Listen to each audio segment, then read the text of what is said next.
Halo teman-teman semua, Assalamualaikum warahmatullahi wabarakatuh. Yang saya hormati kepada Bu Melia selaku dosen akuntansi manajemen akuntansi C 2018. Kami dari kelompok 10 akan menyampaikan hasil diskusi kami mengenai dengan evaluasi kinerja dan desentralisasi. Oke, sebelumnya izinkan kami memperkenalkan kelompok kami terlebih dahulu. Yang pertama ada saya, Muhammad Aris Kunafi Abdillah, NIM 132. Baik teman-teman semua, selanjutnya kita akan masuk materi yang pertama yaitu mengalami keputusan manajerial. Jadi tujuan dilakukan evaluasi kinerja adalah memberikan informasi yang dapat digunakan untuk menilai efektivitas suatu keputusan di masa lalu sehingga keputusan di masa depan akan dapat ditingkatkan. Nah, jadi tujuan tersebut sulit dicapai karena besarnya kuantitas informasi yang ada di dalam organisasi dan kompleksitas lingkungan bisnis tempat sebagai besar keputusan dibuat. Baik, selanjutnya kita akan masuk terkait dengan desentralisasi dan pusat pertanggungjawaban. Nah, sebagian besar perusahaan dengan banyak pusat pertanggungjawaban biasanya memilih satu di antara dua pendekatan pengambilan keputusan dalam mengelola sebuah aktivitas mereka yang beragam dan begitu rumit. Ada dua, yaitu sentralisasi dan juga desentralisasi. Nah, dalam pengambilan keputusan dengan pendekatan sentralisasi, keputusan dibuat di tingkatan tertinggi dan manajer pada tingkatan yang lebih rendah ditugaskan untuk menerapkan keputusan-keputusan tersebut. Kemudian untuk pengambilan keputusan dengan pendekatan desentralisasi, yaitu memberikan kebebasan kepada para manajer di tingkat yang lebih rendah untuk membuat dan menerapkan keputusan-keputusan penting yang berkaitan dengan wilayah tanggung jawab mereka. Praktik mendelegasikan wewenang pengambilan keputusan kepada manajemen dengan tingkatan yang lebih rendah di dalam sebuah perusahaan disebut dengan desentralisasi. Nah, kemudian teman-teman bisa lihat di layar, di situ ada bagian di mana yang satu itu mengenai dengan sentralisasi dan juga satunya terkait dengan desentralisasi. Nah, jika teman-teman lihat pada bagian sentralisasi, di situ manajemen puncak memberikan keputusan-keputusan kepada manajer di tingkat bawahnya, sedangkan untuk manajer di tingkat bawah itu memberikan informasi-informasi kepada manajemen puncak agar manajemen puncak bisa memberikan keputusan kepada manajer di tingkat bawahnya.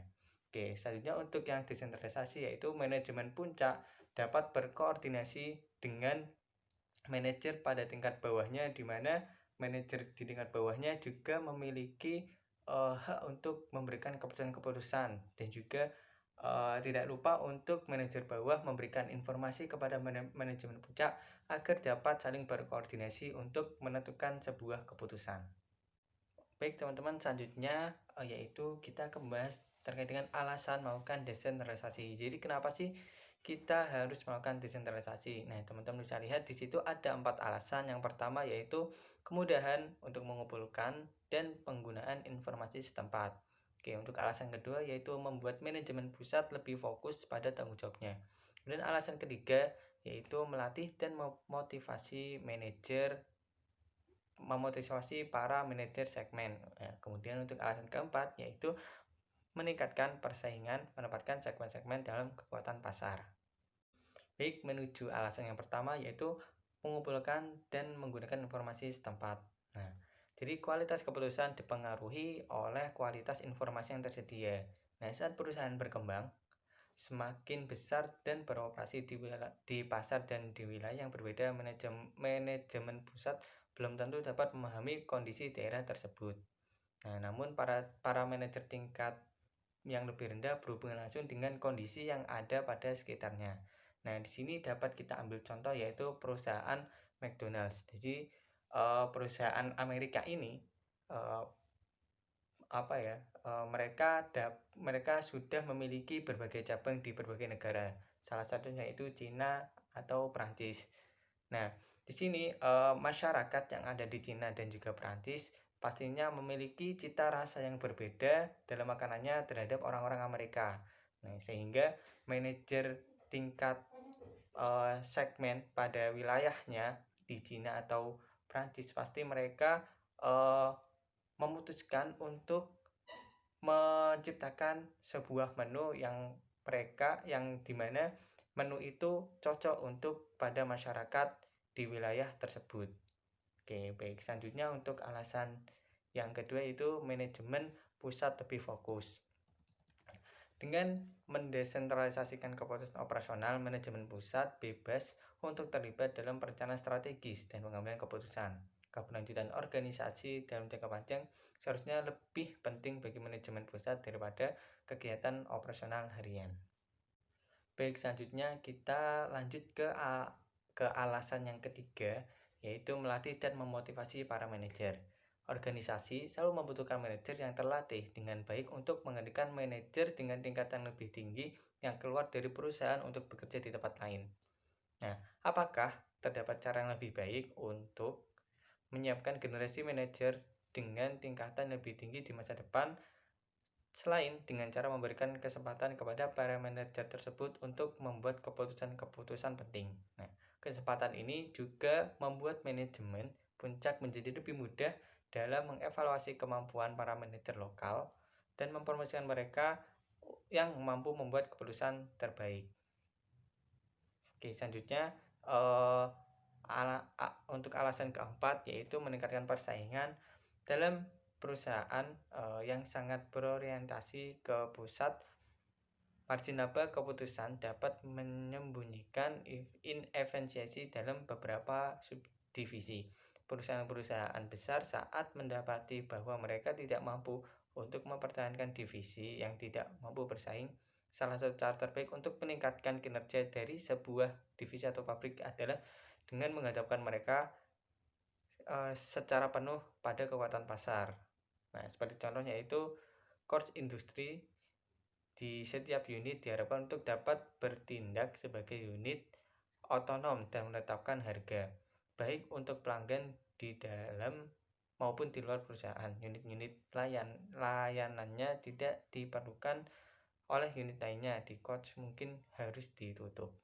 Baik, selanjutnya kita masuk ke divisi dalam perusahaan sistem desentralisasi. Nah, di sini desentralisasi mencakup trade-off biaya manfaat. Ketika perusahaan bersifat desentralisasi, suatu perusahaan akan memberikan lebih banyak kewenangan dalam pengambilan keputusan pada hierarki manajer yang lebih rendah. Nah, oleh karena itu, para manajer di perusahaan dengan sistem desentralisasi akan membuat dan menerapkan lebih banyak keputusan daripada manajer di perusahaan dengan sistem sentralisasi. Manfaat desentralisasi adalah bahwa keputusan cenderung akan dibuat oleh para manajer yang memiliki pengetahuan lokal yang spesifik dalam menggunakan sumber daya perusahaan dengan cara sebaik mungkin untuk memaksimalkan nilai perusahaan. Nah, dengan kata lain, dibandingkan para manajer dengan tingkatan lebih tinggi, para manajer dengan tingkatan lebih rendah memiliki kemungkinan lebih besar untuk menggunakan sumber daya demi kepentingan pribadinya dan bukan untuk meningkatkan nilai saham perusahaan. Itu untuk kelemahan dari desentralisasi, yaitu ya tadi untuk karena ditakutnya para manajer tingkat lebih rendah menggunakan sumber daya untuk kepentingannya sendiri. Ya.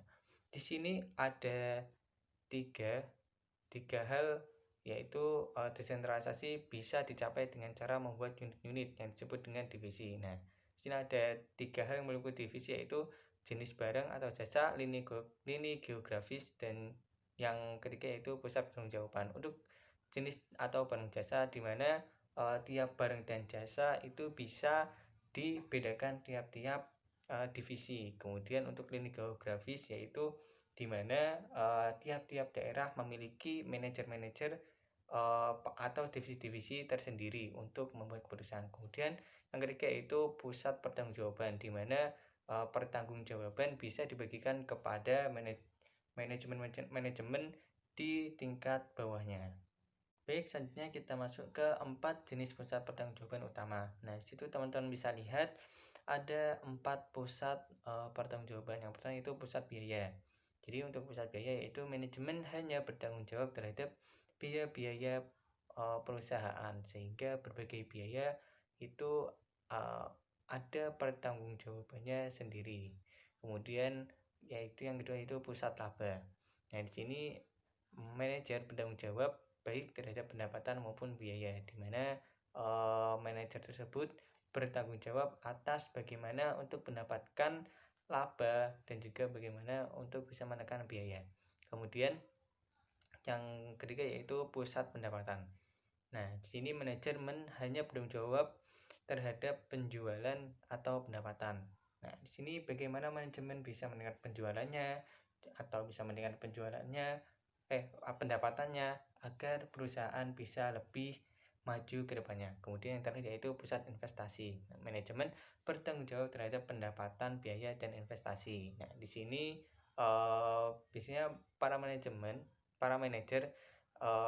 memiliki tanggung jawab untuk bagaimana meningkatkan modal yang ada pada perusahaan sehingga keuangan dalam sebuah perusahaan dapat seimbang dan juga meningkat seiring berjalannya waktu. Baik, selanjutnya kita akan membahas terkait dengan mengukur kinerja pusat investasi menggunakan imbal hasil atas investasi.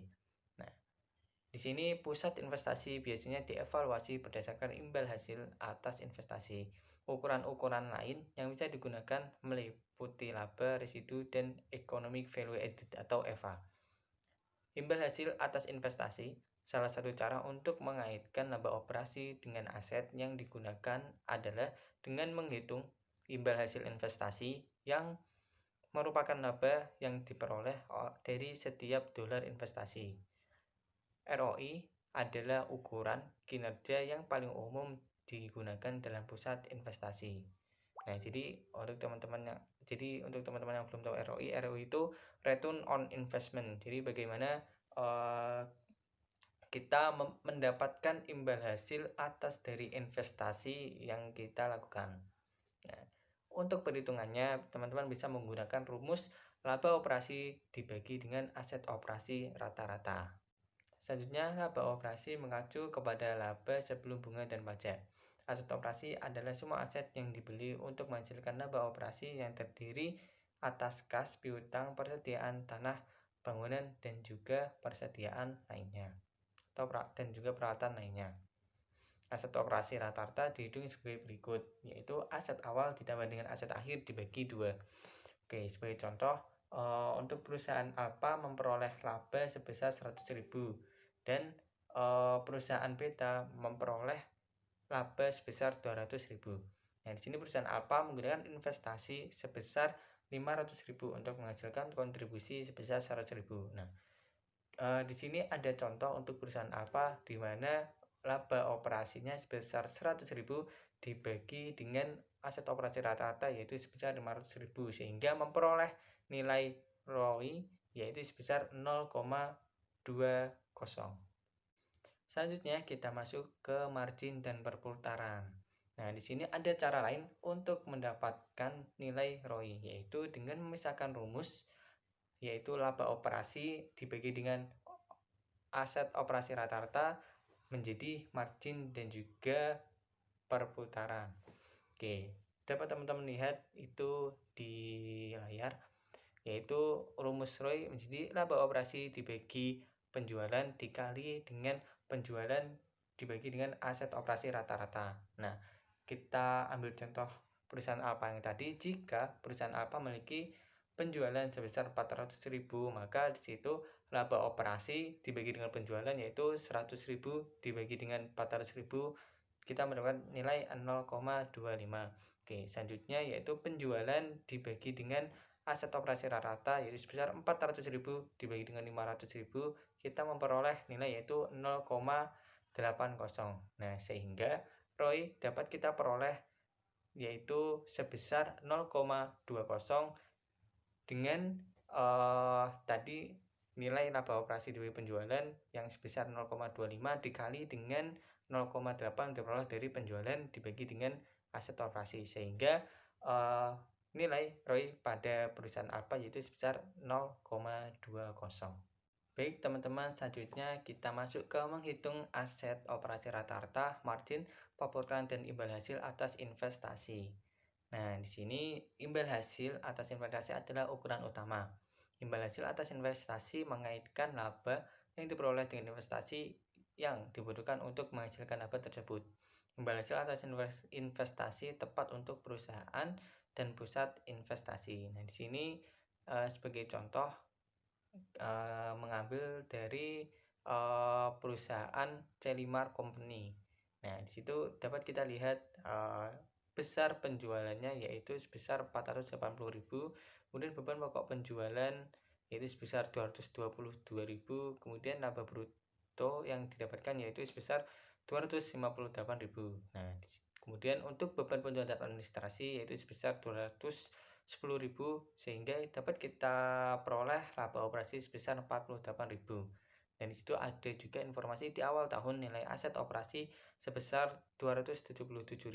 Di akhir tahun nilai aset operasinya menjadi 323.000.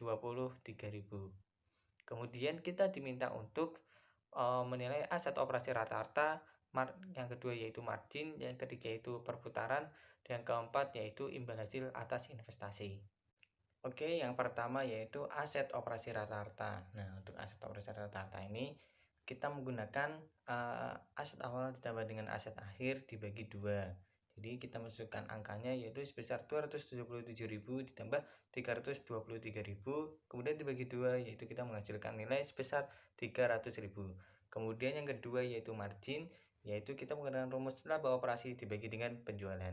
Kita masukkan angkanya yaitu sebesar 48.000 dibagi dengan 480.000, maka kita menghasilkan nilai sebesar 0,1 atau 10%.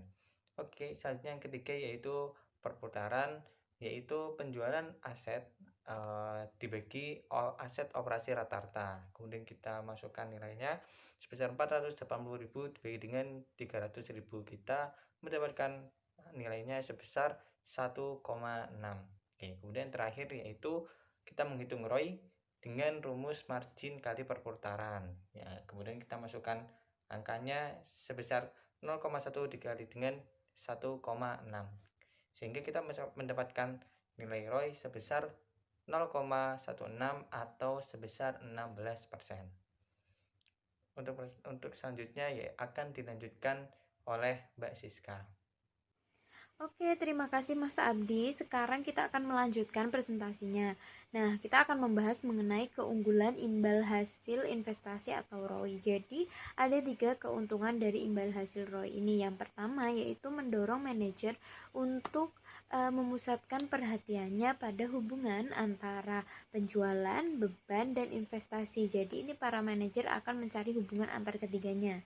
Kemudian, keuntungan yang kedua itu adalah memusatkan perhatian manajer pada efisiensi biaya, dan yang ketiga itu adalah memusatkan perhatian manajer pada efisiensi aset operasi. Jadi manajer di sini bisa memusatkan perhatiannya pada salah satu keuntungan imbal hasil investasi atau ROI ini. Kemudian masuk pada kelemahan imbal hasil investasi.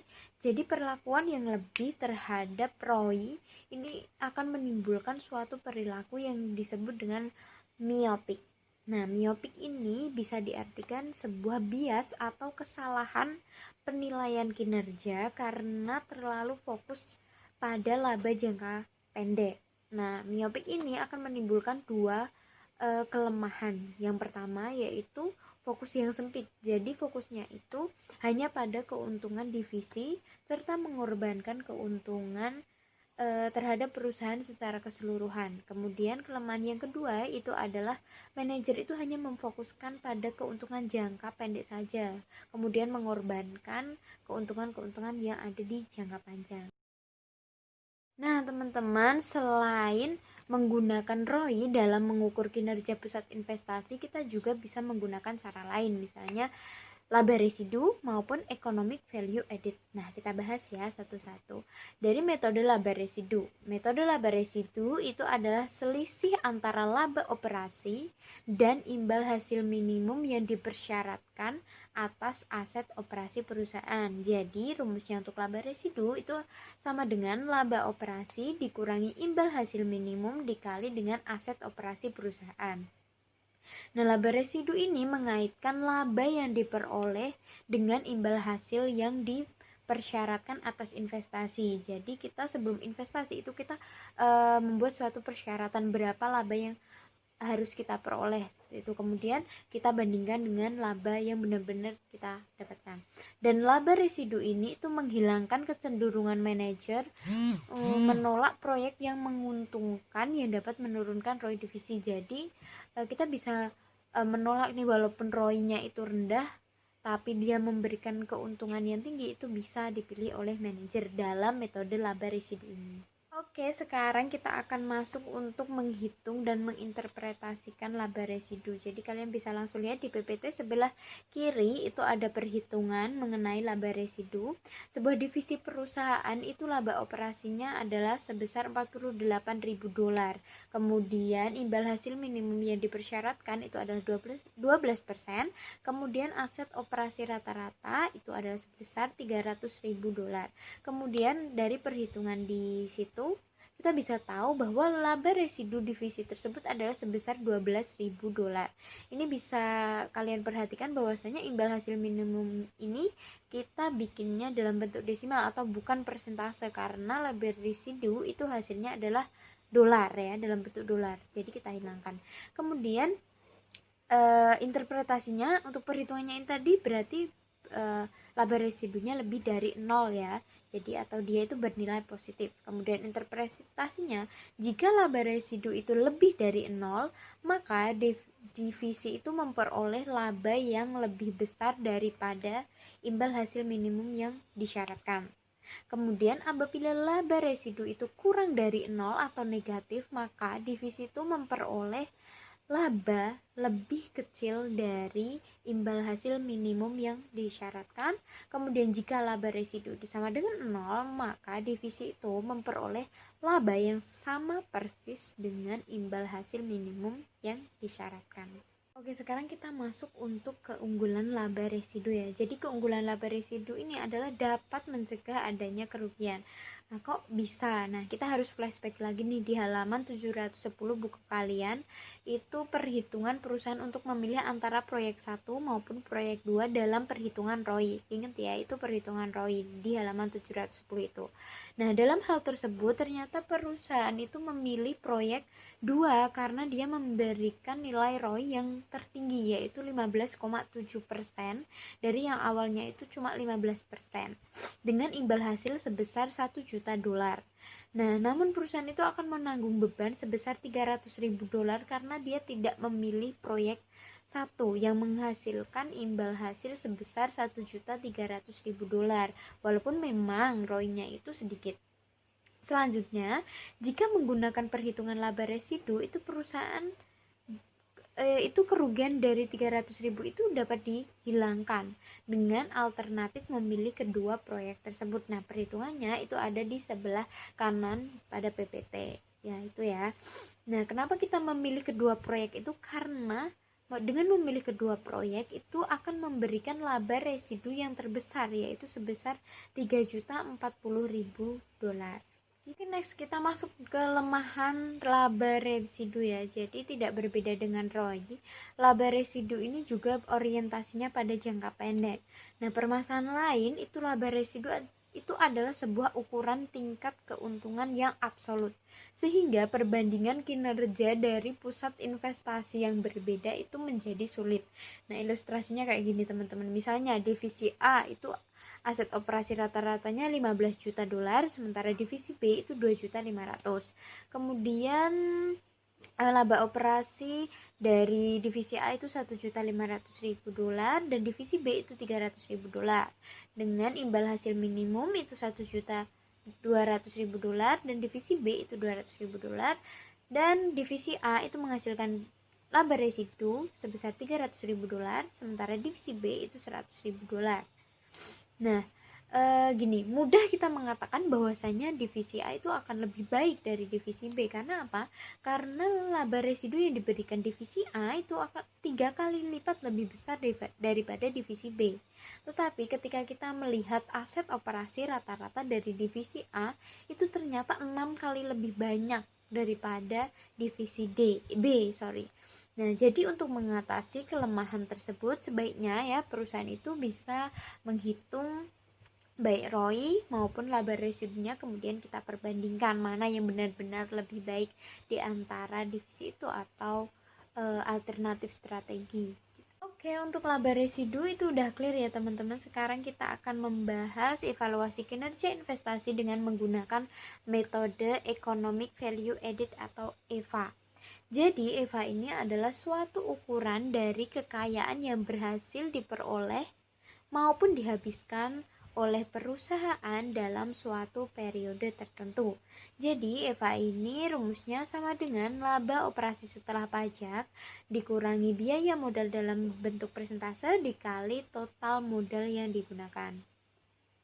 Nah, EVA ini berfungsi untuk membantu perusahaan dalam menentukan apakah uang yang diperoleh perusahaan itu lebih besar dari uang yang diperlukan untuk menghasilkannya. Paham ya? Nah, EVA hampir mirip dengan ROI karena mengkaitkan antara laba neto dengan modal yang digunakan. Namun keterbatasan utama ukuran EVA ini adalah perhitungannya tidak berdasarkan prinsip-prinsip akuntansi yang berterima umum atau PABU. Sehingga perhitungan EVA antara satu perusahaan dengan perusahaan yang lain itu bisa berbeda. Oke, next sekarang kita masuk ke ilustrasi perhitungan EVA. Nah, di sini ada contoh perhitungannya ya. Jadi pada sebuah divisi perusahaan itu bisa menghasilkan laba setelah pajak sebesar $33.600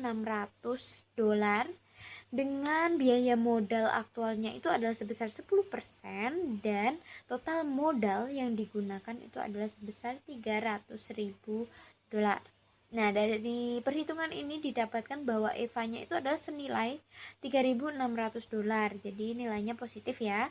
Kemudian interpretasinya, jika EVA itu bernilai positif, maka perusahaan itu telah meningkatkan kekayaannya selama periode terkait. Sementara jika EVA itu bernilai negatif, maka kekayaan perusahaan itu telah berkurang selama periode yang terkait atau sudah digunakan. Oke, setelah kita tadi membahas mengenai metode untuk evaluasi kinerja investasi, sekarang kita masuk ke subbab baru, yaitu mengenai penetapan harga transfer atau transfer pricing. Kita bahas dulu ya, apa itu transfer pricing. Jadi gini, pada berbagai perusahaan dengan sistem desentralisasi, output sebuah divisi itu bisa menjadi input pada divisi lain. Jadi contohnya seperti ini, misalnya divisi A itu menghasilkan baterai untuk komputer. Kemudian divisi A ini menjual baterai tersebut kepada divisi B. Yang divisi B ini membutuhkan baterainya itu untuk menyelesaikan proses produksinya, menyelesaikan proses dalam pembuatan komputernya itu. Nah, transfer internal ini itu bisa menimbulkan permasalahan akuntansi. Karena apa? Divisi A itu pasti ingin mencatatnya itu sebagai sebuah pendapatan dengan nilai yang tinggi. Sementara dari divisi B itu mencatatnya sebagai sebuah beban dan pasti menginginkan nilai yang serendah mungkin. Nah, nilai tersebut itu disebut juga dengan harga transfer atau transfer price. Nah, penetapan harga transfer ini adalah sebuah masalah yang rumit dan akan berdampak pada divisi maupun perusahaan secara keseluruhan. Oke, next sekarang setelah kita tahu apa itu transfer pricing, itu kita menentukan dampak apa yang muncul dari adanya ini. Nah, harga yang ditetapkan atas barang yang ditransfer dalam internal perusahaan itu bisa mempengaruhi dua hal. Yang pertama itu adalah biaya divisi pembeli dan yang kedua itu adalah pendapatan pada divisi penjual. Oleh karenanya, keuntungan dari kedua divisi ini tuh harus kita evaluasi. Nah, untuk harga transfer aktual itu saling hapus untuk perusahaan secara keseluruhan, ya. Untuk perusahaan secara keseluruhan itu mereka bisa saling hapus. Sehingga laba sebelum pajak itu tetap sama berapapun harga transfer yang ditetapkan. Nah, ini kita bisa lihat ya di sebelah kanan gambar itu ada dampak harga transfer terhadap divisi yang melaksanakan transfer dan perusahaan secara keseluruhan. Nah, ini divisi A itu dia memproduksi komponen dan mentransfernya ke C dengan harga transfer per unitnya sebesar $30 per unit. Kemudian harga transfernya jadi sama dengan $30. Kemudian itu termasuk pendapatan untuk divisi A dan mampu meningkatkan laba dan meningkatkan ROI. Sementara untuk divisi C itu dia membeli komponen dari divisi A pada harga transfer sebesar $30 per unit. Nah, harga transfernya itu sama dengan $30. Nah, dan transaksi ini itu adalah merupakan biaya untuk divisi C, bisa menurunkan laba dan juga menurunkan ROI bagi divisi C. Terima kasih, itu presentasi dari saya. Selanjutnya akan dilanjutkan oleh saudara Ayin. Terima kasih. Baik, terima kasih Mas Siska. Selanjutnya saya akan menjelaskan materi mengenai kebijakan penetapan harga transfer. Pada perusahaan yang menggunakan sistem desentralisasi, biasanya tidak produktif dalam memutuskan harga transfer aktual di antara divisi-divisinya. Maka dari itu, manajemen tingkat puncak itu menetapkan kebijakan penetapan harga transfer. Berikut ini ada beberapa kebijakan penetapan harga transfer yang digunakan dalam praktik. Yang pertama ada harga pasar. Harga pasar itu jika terdapat pasar di luar perusahaan yang kompetitif untuk produk yang ditransfer, maka harga transfer terbaik adalah harga pasar. Lalu yang kedua itu ada harga transfer berdasarkan biaya. Tidak adanya harga pasar itu dapat terjadi karena produk yang ditransfer menggunakan rancangan yang dipatenkan oleh perusahaan induk. Oleh karena itu, perusahaan menggunakan pendekatan penetapan harga transfer berdasarkan biaya. Nah, di sini tuh ada beberapa komponen contoh gitu. Yang pertama ada bahan baku langsung sebesar $15, tenaga kerja langsung $5, overhead variabel $3, dan overhead tetap itu $5 yang jumlahnya itu $28 yang bisa dikatakan sebagai biaya penuh. $28 itu dibayarkan oleh divisi furniture kepada divisi matras. Tetapi harga transfer ini tidak mendapatkan keuntungan bagi divisi penjual atau divisi matras. Divisi matras ini dapat mengurangi produksi matras futon dan memproduksi matras yang lainnya untuk dapat dijual kepada pihak lain dan mendapatkan keuntungan. Lalu yang ketiga atau yang terakhir itu ada harga transfer negosiasi. Negosiasi itu tawar-menawar. Peluang tawar-menawar berkisar dari harga transfer terendah sampai harga transfer tertinggi. Kedua divisi ini akan melakukan negosiasi harga dan memutuskan seberapa banyak penghematan biaya. Pada transfer negosiasi ini dibagi menjadi dua, yaitu ada harga transfer minimum dan harga transfer maksimum. Harga transfer minimum itu tidak akan merugikan divisi penjual jika barang dijual kepada divisi internal dibandingkan jika barang dijual kepada pihak di luar perusahaan. Lalu yang kedua itu ada harga transfer maksimum, yaitu tidak akan membuat divisi pembeli mengalami kerugian jika input itu dibeli dari divisi internal perusahaan. Lalu materi selanjutnya itu ada konsep dasar balance scorecard, yaitu sistem manajemen strategis yang mendefinisikan sistem akuntansi pertanggungjawaban berbasis strategis. Balance scorecard ini menjabarkan misi dan misi organisasi dalam 4 poin. Yang pertama itu ada perspektif keuangan. Perspektif keuangan ini menjelaskan konsekuensi ekonomis dari tindakan-tindakan perspektif yang ketiga lainnya. Lalu yang kedua itu ada perspektif pelanggan. Perspektif pelanggan itu menentukan pelanggan dan segmen pasar tempat unit usaha akan bersaing. Lalu yang ketiga itu ada perspektif proses bisnis internal, yaitu menjelaskan proses internal yang dibutuhkan untuk memberikan nilai bagi pelanggan dan pemilik. Yang terakhir ada perspektif pertumbuhan dan pembelajaran. perspektif ini itu menjelaskan kemampuan yang dibutuhkan organisasi untuk menciptakan pertumbuhan dan perbaikan jangka panjang. Lalu kalian dapat melihat contoh balance scorecard pada buku kalian pada halaman 724, maaf. Saya akan menjelaskan sedikit dari contoh ini, yaitu untuk tujuan dalam dalam perspektif keuangan itu tujuan perusahaan kemungkinan adalah meningkatkan pendapatan dan untuk memperkenalkan produk-produk mereka.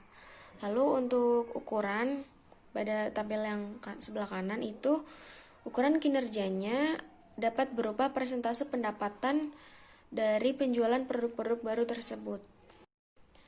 Selanjutnya itu ada penerjemah strategi. Dalam penerjemah strategi ini ada beberapa poin penting yang harus kita perhatikan. Itu yang pertama ada peranan dari ukuran kinerja. Ukuran kinerja diturunkan dari visi, strategi, dan juga tujuan perusahaan.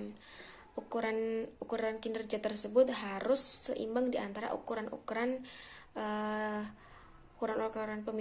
pemicu kinerja, ukuran yang bersifat subjektif dan objektif, ukuran internal dan eksternal, dan yang terakhir ada ukuran keuangan dan non-keuangan. Lalu poin yang kedua yaitu meningkatkan ukuran kinerja dalam strategi. Menyeimbangkan ukuran asli dengan pemicu kinerja pada dasarnya meningkatkannya dengan strategi organisasi. Pada slide ini kita melihat ilustrasi teruji bahwa yang pertama ada yang dari bawah kita melihat pelatihan tentang kualitas. Suatu perusahaan yang baik itu mempunyai kualitas produk yang baik juga, berarti kita harus memberi pelatihan tentang kualitas tersebut. Lalu selanjutnya itu perancangan ulang produk ini mungkin dengan tujuan untuk mengurangi kesalahan pengolahan produk. Lalu selanjutnya itu pengurangan unit yang rusak dan akan mengakibatkan peningkatan kepuasan pelanggan. Kenapa pelanggan puas? Karena produknya itu mungkin sudah diproduksi dengan sempurna dan tidak ada kerusakan atau kecacatan pada produk tersebut, baik dari segi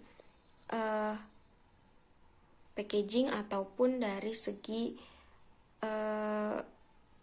dalamnya gitu. Lalu setelah meningkatnya kepuasan pelanggan itu akan mengakibatkan peningkatan pangsa pasar. Semakin banyak kepuasan pelanggan berarti semakin meningkat juga pangsa pasarnya, semakin luas begitu, semakin dipercaya oleh masyarakat. Lalu akan meningkatkan penjualan, itu memang hukumnya seperti itu ya. Dan yang terakhir itu akan meningkatkan laba dari perusahaan tersebut. Lalu poin 3 itu ada permasalahan penerapan. Permasalahan penerapan ini kemungkinan terjadi karena pemicu kinerja kunci seperti pelatihan dan perancangan ulang produk yang sudah kita bahas pada saat sebelumnya itu tidak tercapai. Contohnya jam pelatihan dan juga jam perancangan ulang produk itu lebih sedikit daripada yang direncanakan. Lalu poin yang terakhir itu ada strategi yang tidak sahih atau tidak sah. Jika tingkat pemicu kinerja yang ditargetkan tidak tercapai dan hasilnya tidak maksimal atau tidak material, maka permasalahannya mungkin ada pada strategi yang tidak sahih itu sendiri. Terima kasih. Materi selanjutnya akan dijelaskan oleh Nabila Pangestika. Sebelumnya terima kasih kepada Mbak Arini, dan selanjutnya saya akan melanjutkan presentasi mengenai 4 perspektif dan ukuran kerja. 4 perspektif menentukan strategi perusahaan dan menyajikan struktur atau kerangka-kerangka kerja untuk mengembangkan kumpulan ukuran kinerja yang terintegrasi dan terpadu. Ukuran-ukuran tersebut berfungsi untuk menyelaraskan tujuan dan tindakan seseorang dengan tujuan dan inisiatif dari perusahaan. Yang pertama yaitu ada perspektif keuangan. Nah, perspektif keuangan ini menetapkan tujuan kinerja keuangan jangka pendek dan juga jangka panjang. Perspektif keuangan memiliki 3 tema strategis yang berfungsi sebagai dasar untuk mengembangkan tujuan dan ukuran operasional tertentu. Nah, tujuan dari perspektif keuangan yaitu yang pertama ada pertumbuhan pendapatan yang terdiri dari tujuan untuk meningkatkan jumlah produk baru, menciptakan aplikasi baru, memperoleh pelanggan dan pasar baru, menetapkan strategi penetapan harga baru. Lalu yang kedua yaitu ada pengurangan biaya yang terdiri dari tujuan untuk mengurangi biaya per unit produk, mengurangi biaya per pelanggan, mengurangi biaya saluran distribusi. Dan yang ketiga yaitu utilisasi aset, yaitu tujuannya untuk meningkatkan pemanfaatan aset. Untuk perspektif yang kedua yaitu ada perspektif pelanggan. Nah, perspektif pelanggan adalah sumber dari komponen pendapatan untuk tujuan keuangan. Nah, perspektif pelanggan ini menetapkan dan memilih pelanggan dan segmen pasar yang dipilih perusahaan sebagai tempat untuk bersaing. Yang pertama yaitu ada tujuan dan ukuran inti atau utama. Setelah pelanggan dan segmen ditentukan oleh perusahaan, maka tujuan dan ukuran inti atau utama itu dikembangkan. Nah, tujuan dan ukuran ini merupakan tujuan dan ukuran yang biasanya terdapat di sebuah organisasi. Lalu yang kedua yaitu ada nilai pelanggan. Nah, nilai pelanggan adalah selisih antara realisasi dan pengorbanan. Realisasi adalah apa yang diterima pelanggan, terdiri dari keberfungsian produk, kualitas produk, keandalan pengiriman, waktu respon pengiriman, kesan, dan juga reputasi. Sedangkan pengorbanan adalah apa yang diberikan sebagai timbal baliknya, yang terdiri atas harga produk, waktu untuk mempelajari penggunaan produk, biaya operasi, biaya pemeliharaan, dan juga biaya pelepasan. Lalu biaya yang dikeluarkan oleh pelanggan setelah pembelian disebut biaya purna jual atau post purchase cost. Lalu tujuan untuk perspektif pelanggan yang pertama yaitu untuk inti atau utama, yaitu tujuannya untuk meningkatkan pangsa pasar, meningkatkan retensi pasar, meningkatkan perolehan pelanggan, meningkatkan kepuasan pelanggan, dan meningkatkan keuntungan pelanggan. Lalu untuk tujuan nilai pelanggan yaitu terdiri dari menurunkan harga, menurunkan biaya purna jual atau post purchase cost, lalu meningkatkan fungsi produk, memperbaiki fungsi produk, meningkatkan fungsi produk, dan meningkatkan keandalan pengiriman. Lalu yang selanjutnya yang perspektif ketiga yaitu perspektif internal atau proses. Nah, perspektif ini fokus pada mengidentifikasi proses bisnis internal utama yang dibutuhkan dalam menciptakan nilai pelanggan dan pemegang saham untuk mencapai tujuan pelanggan dan keuangan. Nah, ada 3 rantai nilai proses atau proses value chain yang diperlukan untuk memberikan kerangka pada perspektif internal. Yang pertama yaitu ada proses inovasi, yang kedua ada proses operasi. Nah, untuk proses inovasi tujuannya yaitu untuk meningkatkan jumlah produk baru, meningkatkan presentasi pendapatan dari produk yang dipatenkan. Yang ketiga yaitu menurunkan waktu untuk mengembangkan produk yang baru. Lalu yang kedua yaitu untuk proses operasi, tujuannya yaitu untuk meningkatkan kualitas dari proses, meningkatkan efisiensi dari proses, dan meningkatkan waktu proses. Lalu ada waktu siklus dan velositas. Waktu siklus atau cycle time adalah waktu yang diperlukan untuk menghasilkan sebuah produk. Waktu dibagi dengan jumlah unit yang diproduksi. Lalu ada velositas atau velocity adalah jumlah unit output yang dapat diproduksi dalam suatu periode tertentu, yaitu jumlah unit yang diproduksi dibagi dengan waktu. Untuk yang selanjutnya yaitu menghitung waktu siklus atau cycle time dan velositas. Nah, informasi perusahaan memiliki data dari salah satu sel manufakturnya, yaitu unit produksi maksimum dalam suatu triwulan atau periode 3 bulan sebesar 200.000 unit. Nah, untuk produksi aktual dalam satu triwulan yaitu sebesar 160.000 unit. Nah, jumlah jam produktif dalam satu triwulan yaitu 40.000 jam. Nah, diminta hitunglah waktu siklus teoritis dalam menit. Lalu yang kedua, hitunglah waktu siklus aktual dalam menit. Yang ketiga, hitunglah velositas dalam unit teoritis per jam. Yang keempat, hitunglah velositas dalam unit aktual per jam. Nah, solusinya yaitu jawabannya untuk yang pertama, waktu siklus teoritis, yaitu 40.000 jam itu yaitu jumlah jam produktif dalam satu triwulan dikali dengan 60 menit per jam dibagi 200.000 unit menghasilkan 12 menit per unit. Jadi waktu siklus teoritis yaitu 12 menit per unit. Yang kedua yaitu menghitung waktu siklus aktual, yaitu sebesar 40.000 jam dikali dengan 60 menit per jam dibagi 160.000 unit, menghasilkan 15 menit per unit. Lalu yang ketiga yaitu velositas teoritis, menghitung 60 menit per jam dibagi 12 menit per unit, dia menghasilkan 5 menit per jam. Lalu atau 200.000 unit per triwulan dibagi 40.000 jam per triwulan sama dengan 5 unit per jam. Lalu yang keempat yaitu velositas aktual, yaitu 60 menit per jam dibagi 15 menit per unit sama dengan menghasilkan 4 unit per jam, atau 160.000 unit per triwulan dibagi 40.000 jam per triwulan sama dengan 4 unit per jam. Lalu yang selanjutnya yaitu ada efisiensi siklus manufaktur atau manufacturing cycle efficiency atau MCE. Nah, MCE ini dapat dihitung dengan waktu pemrosesan dibagi dengan waktu pemrosesan ditambah waktu pemindahan, waktu pemeriksaan, dan waktu menunggu. Lalu untuk